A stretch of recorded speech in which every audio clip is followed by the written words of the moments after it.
Hi, and welcome to our next video talking about CVs.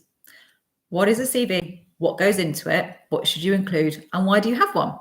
So, CV is a bit of a funny term, and it's really short for a Latin word, and that's curriculum vitae.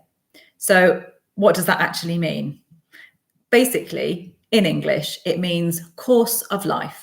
So it is a document that you would put together to tell people about your experience so far.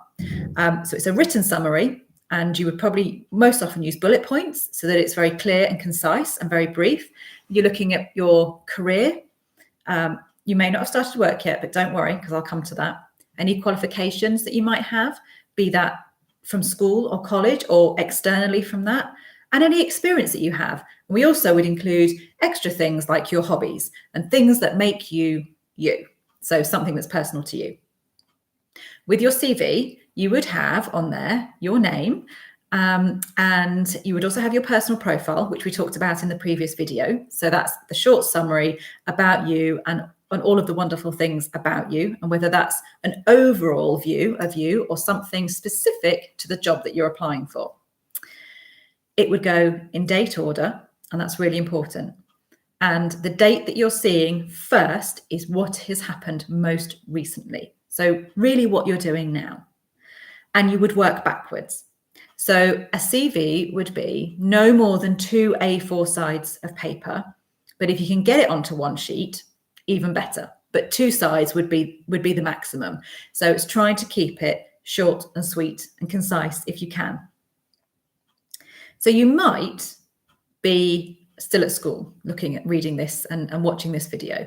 You might be at college, or you might have had a job already. If you've had a job already or are currently employed but looking for something new, or you've been doing some voluntary work, then you would start off with that. If it's actually that you're at school, don't worry, that's okay, because you can put down some bullet points about the experiences that you do have. So they might not be paid and they might not be voluntary. But again, if you find it hard to think about what these experiences might be, talk to somebody that you trust. Parent, teacher, support worker, whoever it might be, a friend, somebody that knows you well and can talk to you about what your experiences are. It might be that if you haven't been in a paid job before or in a voluntary role, that you take great pride and responsibility in walking your dog or walking your neighbour's dog. Or you might do the jobs that all parents love you to do, which is laying the table. So I know that sounds like something small, but doing regular jobs in the house as part of your family team. So my son loves unloading the dishwasher, putting everything away, and when it's dinner time, getting out the plates and working out how many knives and forks do we need. And my oldest son has a severe learning disability, and he's very good at that process and knowing what to do each day that we have dinner. So for him, I would say that was a really great experience and a skill that he has. And actually, if he wanted to go ahead when he's older and work in a cafe, in catering, in a pub, wherever it might be, those are some of the skills that you actually do need. And so don't ever think you don't have skills, because you do, and there will be some. It might be that you love, in your spare time, fixing bikes. You watch lots of videos about bikes, be that push bikes or motorbikes maybe, but you love fixing them, you know, all sorts of things about them. So they are interests that you have that actually give you skills. Now, you won't have learnt them necessarily at school, and you won't have necessarily learnt them in a job, but that's okay. So we're looking for, in a CV, information that tells a potential employer things about you that tell them what your skills are.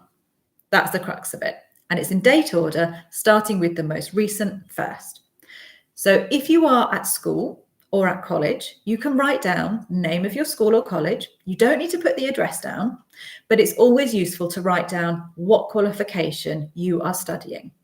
And if that school, you are working on the curriculum, but it's an adjusted curriculum, you can ask your teacher to tell you exactly how you would write that down and at what level you're working at. And that's okay. The same with college. If it's a particular course, you might be doing an all-round life skills course. Brilliant. So you can write down that you are at the college, whichever one it is, the life skills course that you're taking, and then a number of bullet points about the things that you have been learning and the skills that you have been gaining on that course.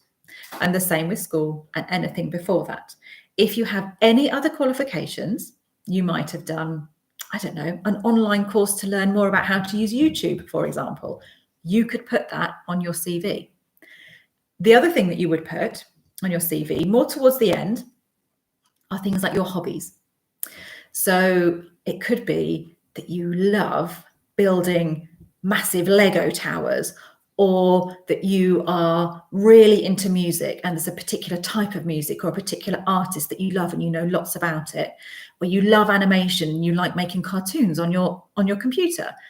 There's a whole host of things that you might like doing. It could be that you love playing football or netball or being out with your friends or playing tennis. It could be anything, but whatever your hobbies are, absolutely put those down. So anything that tells somebody what your skills and experiences are, in date order, starting from the beginning. And that's any work you've done, any voluntary work you've done, college, school, and hobbies. Those are the key elements to your CV with your personal profile at the top. Bullet point it, not too long, 1 page, 2 pages maximum of an A4, and typed out on a computer. If you find it difficult to type or spelling is tricky, that's okay. Ask somebody that you trust for help, and always make sure that before you send it to anywhere, you have somebody that you know that can proofread it for you to check that all of your spellings are right.